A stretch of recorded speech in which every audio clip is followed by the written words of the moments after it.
As for actually playing the game, when the unfair bits of platforming in one of the more than 40 levels... Sorry. Keep going. With no boss battles to break up the monotony doesn't hold you back, then the not-so-simple act of dealing with enemies will. For the most part, Richard has to jump on enemies, like a certain other game, and this is tolerable even with the floaty jumping against enemies that vanish in one hit, like the books. And by the way, why are the books attacking him? I sure as hell don't remember that from the movie. Against enemies that don't die in one hit, the Pagemaster suddenly feels like Sonic Spinball as Richard bounces around almost randomly at times, which also leaves open the chance for a complete failure of hit detection. Now add crappy platformer problem number 27-B, the inability to see anything more than 2 feet below the character, just in case you were finding any part of this game enjoyable. This is entirely fixable stuff, guys. Just make it so when he ducks, or when you hold down one of the several buttons that weren't used for the controls in this game, he looks down. Oh, shit, hold on. I mean, at least then I could be able to see what's below!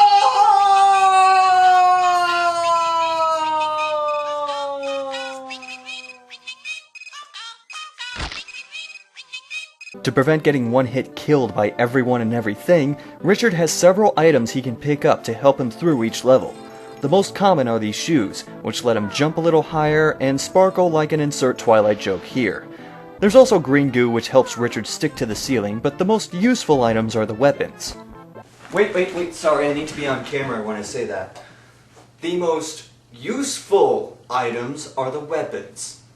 There are a few area-specific weapons, like the sword in Adventure World. This thing is completely and utterly useless, thanks to hit detection that somehow manages to be even worse than jumping on enemies. The best weapons by far are the stones and the magic. The stones appear in Horror World and bounce across the screen until they hit something. Actually, I couldn't tell these were stones until I looked them up, partially because they don't sound like stones at all. And guess what happens if you throw them uphill? How the hell did I get back on sound? Magic is the most effective weapon as it fires a spell from Richard's... feet, I guess? And why does he look like he's juggling invisible chainsaws? Whatever, you'll need these items both for their intended uses and because they let Richard get hit once. Except this also causes the item to run away.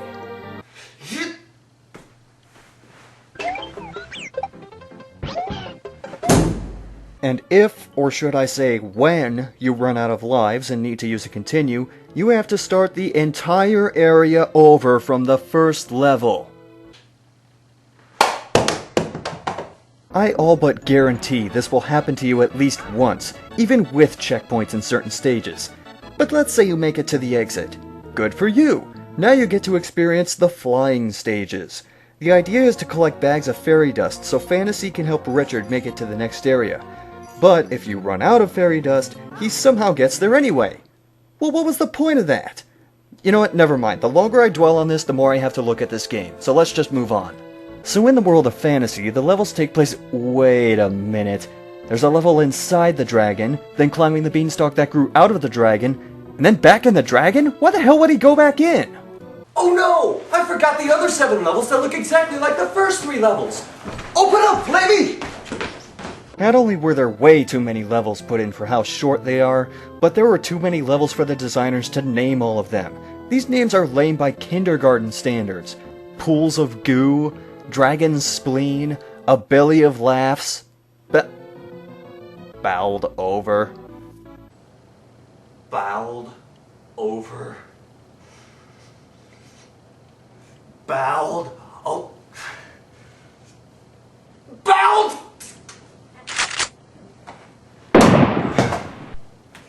But wait, I almost forgot about the bonus stages. The only ones I found were a time stage and a collection stage. The time stages have little to no margin of error, and often require making leaps of faith to get to the finish in time. The collection bonus stages are just collecting all of an item and reaching the exit. No time limit or anything, just grab the items and go. This bonus stage is so dull, it's like they just copied it from a regular stage. Oh wait, they did copy it from a regular stage. But let's say you're a glutton for punishment. Let's say... hypothetically speaking, you're making a video for the internet about this game, and despite it giving you every single reason to turn it off and throw it into some interdimensional void where no one will ever see or play it again, you persevere and you get all the way to the final exit.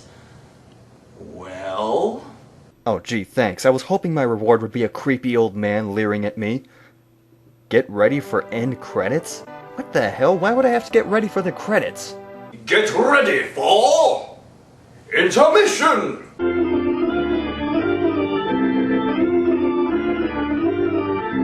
At the end of the credits, the game will most likely give you one last cheap shot and say, "Bad luck! You failed to get all the library cards. Better luck next time. Game off." Game on! Game on! That's right. There are library cards scattered around the 3 worlds. How many are there in all? I don't know or care, but since this is apparently one of 7 in this world, I'm just gonna guess that there are 21. Which begs the question, why does Richard have 21 library cards? And why does he have more than 1 library card? You know what the answer to that is? It doesn't tell you, and it doesn't matter. Because this is without a doubt the worst purchase I have ever made in my life. Worse than Urban Chaos. Worse than Dead Rising Chop Till You Drop.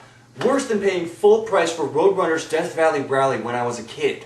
And you know what? I'm not exaggerating when I say that this game killed my Super Nintendo. I'm serious. It doesn't work anymore. So you know what? I felt it would only be appropriate if the Pagemaster didn't work anymore. So you know what I did? I ripped out its connectors.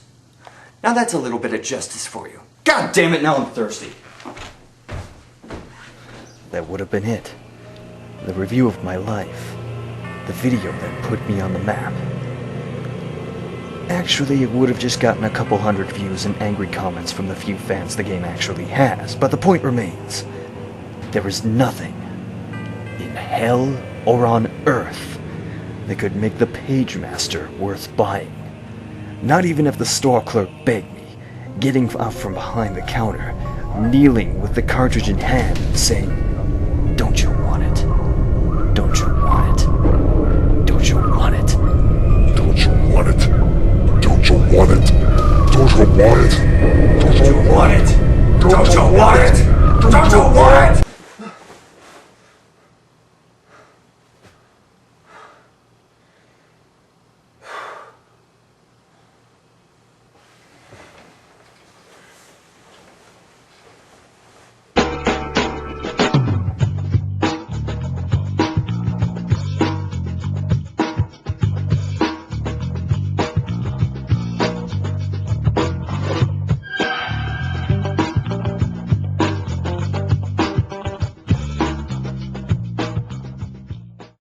Rejection!